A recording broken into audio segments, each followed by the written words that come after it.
"We have a hostage in a moving vehicle," the dispatcher told the team. Our commander, James Maplin, did not look happy. The suspects allegedly have access to fully automatic rifles. "Fuck," James said. His gaze scanned over me and the others, his killer's eyes looking as hard as stone. "Are they parked?"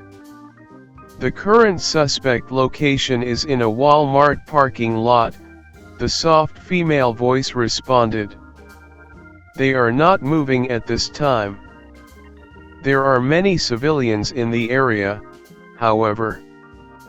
"This just keeps getting worse," I muttered. My partner, Sergeant Motes, narrowed his dark eyes and pursed his thin lips. He ran a hand over his shaved head, his tattooed muscles bulging. "We could surround it with unmarked police cars," Sergeant Motes said. "Disable the vehicle so that it can't move in any direction at all. One unmarked car smashes into the front while 3 smash into the back at the same moment.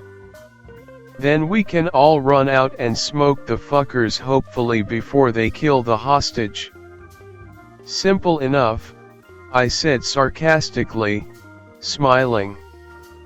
The rest of the team kept their faces stony and blank. Commander Maplin looked displeased with the idea. "That would mean our officers would be exposed to their own crossfire," he said icily. "And the civilians in the area would also be susceptible to getting shot." I shrugged. "He's right, though," I said. "It's the best idea we have. We can't use snipers, because if one misses, we would then be at a massive disadvantage. The shooter would have plenty of time to speed out of there and murder the hostage as he went. Disabling the vehicle has worked before. We could have 4 police officers hit it at the exact same moment. We just have to be quick about it. Once the unmarked cars smash into the suspect vehicle, we only have a matter of seconds to take out the gunman." "Gunman," Commander Maplin said. "There's 2 of them." "This just gets better and better," I muttered. The plan was simple: we would all drive in unmarked, inconspicuous cars. No one was going in with cherries blaring on this one. I would be driving a black pickup truck, and my job was to smash directly into the front of the car. Sergeant Motes would attack the rear driver's side. 2 other team members would hit the center of the back and the rear passenger's side. This would make it impossible for the driver to escape, but it would also give him a 1 to 2 second advantage while we all bailed out of our own vehicles and opened fire.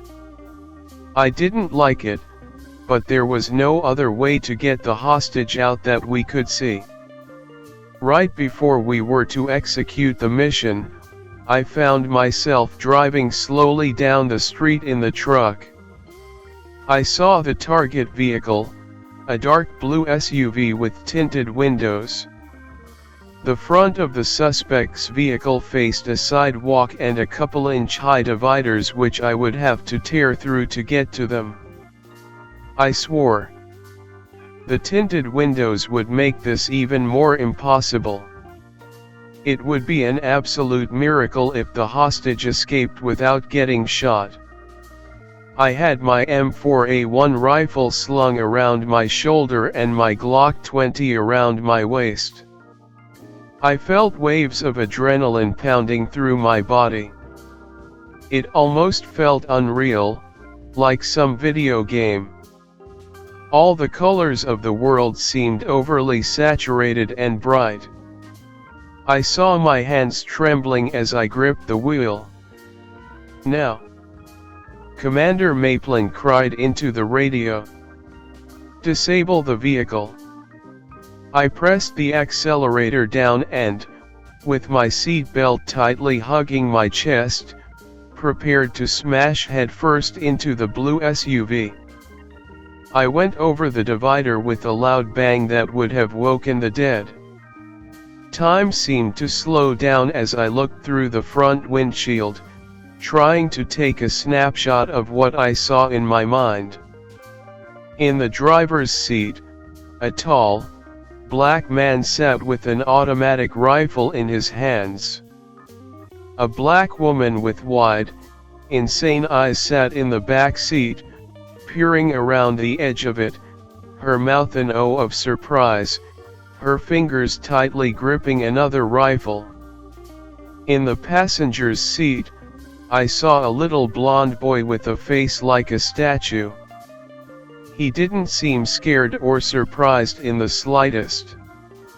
In fact, I could have sworn he was grinning. The truck gave a sudden burst of speed, the engine whining. Behind the blue SUV, I saw 3 more cars speeding towards impact at the same time, each of them only a few feet away. We all hit it at the same time. There was a tortured screaming of metal and an explosion of glass. I felt myself thrown forward. From inside the suspect vehicle, the shooters started shouting something. Breathing hard, I pushed open the door and fell out into the freezing winter air. At that moment, gunshots erupted all around me. The smell of gun smoke and gasoline hung thick in the air. Bullets cracked into the pavement with their hypersonic shrieking. I raised my rifle and pointed at where I knew the driver was. Without hesitation, I opened fire, emptying the magazine. The high-caliber rifle bullets ate their way through the SUV's frame as easily as if it were cardboard. I'm shot. I heard a man scream from the back of the group of crashed cars. The cacophony of gunshots made the world sound like it was exploding all around us. I saw Sergeant Motes run around the vehicles, using them as cover. He was crouched, his dark eyes frantic and searching. The woman in the back seat had opened fire with an automatic rifle. She was shooting out of the back window, just spraying bullets everywhere. They burst from the gun with a sound like an industrial sewing machine. Behind the cars, I saw a SWAT officer dragging himself away from the scene as a river of blood followed behind him. He looked like a raccoon who had just been hit by a car. Sergeant Motes immediately started shooting through the SUV's door at the woman. The first shot hit her in the neck. I saw a sphere of blood explode from her mutilated throat as she dropped her rifle and fell back. Her eyes rolled up in her head as she choked on her own blood. The man in the driver's seat had turned his attention to the police behind him, trying to shoot Sergeant Motes. Not having time to reload, I dropped my rifle and pulled out my Glock. Shooting through the driver's side window, I hit him in the chest and shoulder. He jerked back with every shot, his eyes wild and filled with an animal panic. He looked at the hostage in the passenger's seat, the little boy with the strange eyes and grinning mouth. The shooter kept his rifle held tightly in his hands. With the last of his dying energy, he raised it towards the hostage. At that moment, I shot through the window, hitting the shooter in the right shoulder. With a spray of blood, the rifle fell from his limp hands. "Don't let him go," the shooter cried as he vomited a stream of blood. The shooter kept his attention fully fixed on the boy as if he were an object of meditation, not looking back at me. But at that moment, the boy flung the door open and scurried out of the car with his head down. "You don't understand. Please, stop," he kept insisting. Spitting blood, the shooter tried to rise. His right arm hung at his side, limp and sighed.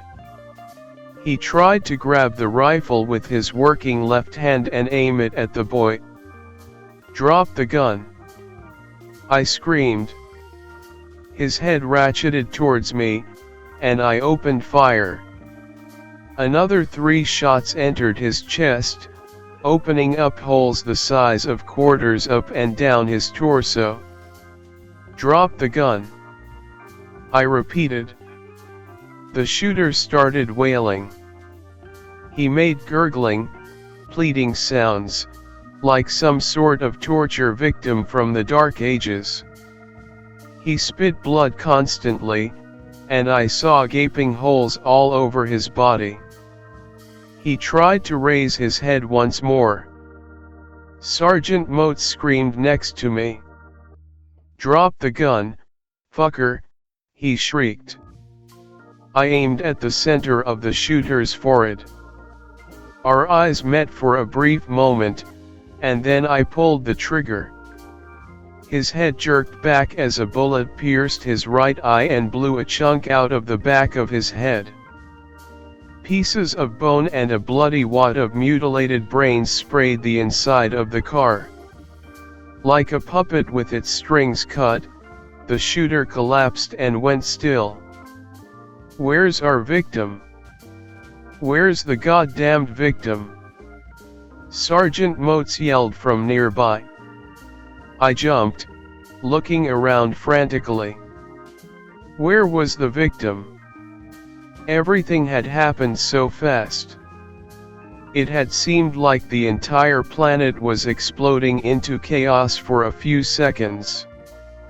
I had glimpsed the little boy running during the firefight, but I didn't know if he had gotten hit by the relentless spray of bullets or not. "There!"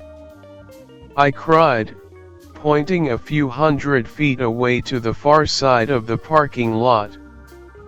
The boy, who looked no older than 5 or 6, was huddled in a ball between 2 cars, silently rocking back and forth. He looked totally shell-shocked, his face a blank mask of nothingness. Yet his dark, almost black, eyes seemed to be staring in our direction. In fact, it looked like he was staring directly at me. I sprinted over in the boy's direction. Customers had taken cover behind their cars all over the parking lot, though, in reality, a car would be unlikely to stop a high-caliber rifle bullet anyway. One woman slunk out, crouched over, her fat face pale and covered in sweat. "Is it safe?" she asked. I glanced over at her. "Yes, the gunmen are dead," I answered, annoyed. I looked back at where the victim was. But the boy was gone. One officer had been severely injured in the shooting. 2 pedestrians were injured by bullets, but were in stable condition. Both of the kidnappers were gone, smoked by dozens of gunshot wounds, but the hostage was gone, too. He had simply vanished. A Lifestar helicopter came and took the SWAT officer to the hospital, where he required immediate life-saving surgery due to a round that pierced his kidney and liver and clipped his spine. It seems unlikely he will ever return to work. It was a strange situation, and we would learn more about it in the days to come.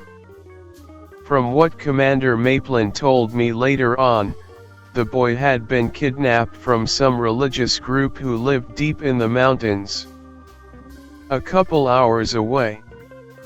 They apparently were a strange bunch who worshipped angels and tried to control and summon demons. We had no motive for why they chose that boy or that religious group. It seemed totally random at the time. But even stranger, the two suspects hadn't even had a criminal record. Neither of them had so much as a traffic ticket, at least before they had tried kidnapping and murdering a child. For the next week, I kept thinking about that strange, grinning child. I wondered where he had gone. I had so many questions about the case, like everyone else, but it seemed like there were no answers to be had. Perhaps it would simply become an eternal mystery, just like the cases of the Zodiac and Jack the Ripper had.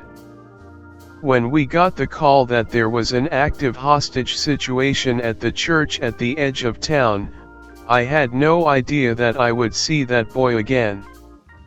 I would have many of my questions answered, whether I wanted it or not.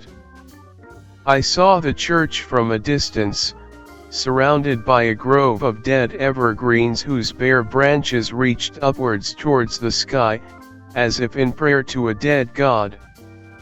Sergeant Motes and 5 other team members sat next to me in full SWAT gear. The bulletproof van rolled forward with its powerful engine whining like a hornet.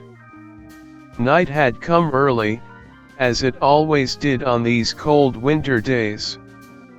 "This is strange," one of the team members, a muscular Asian guy with a shaved head named Dan, said. He was sitting to my left and Sergeant Motes to my right. "It's fucking weird," Sergeant Motes said, his dark eyes scanning the church. We slowly pulled into the far edge of the parking lot, behind a thick stone cemetery wall that would hopefully prevent bullets from passing through. But we hadn't gotten a call about any shootings here.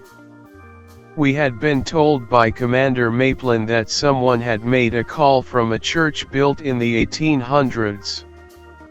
A young woman had told the 911 operator, in a panicked tone, that they were all being held hostage inside the church, that they were holed up in the rectory and had barricaded the door.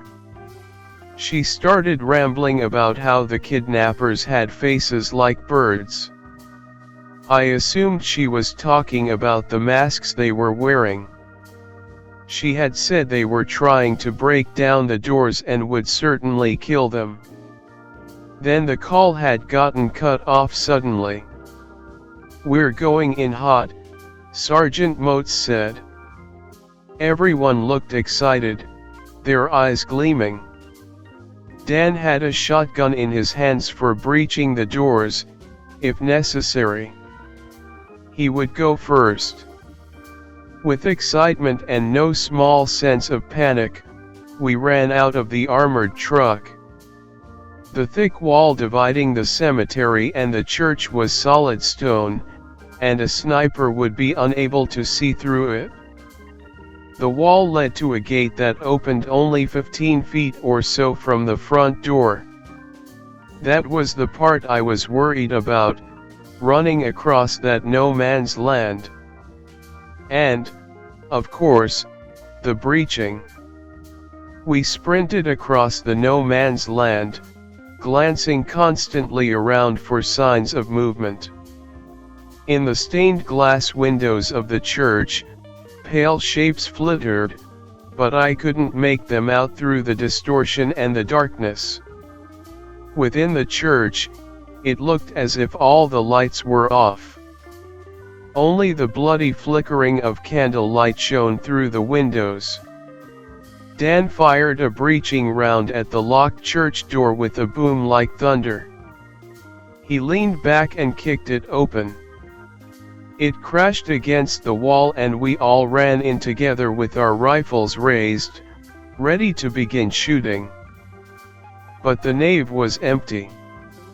I glanced around, seeing hundreds of lit candles flickering all along the walls. The church was a wasteland of destruction. Someone had filled the holy water font with blood instead of water.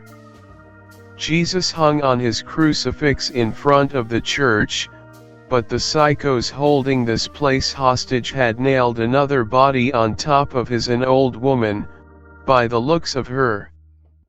She had been stripped naked. In deep, slicing letters, someone had written across her skin, "Victim of the disease." Her dead eyes still stared straight ahead, sightless and terrified. Her blue lips hung open in a silent scream.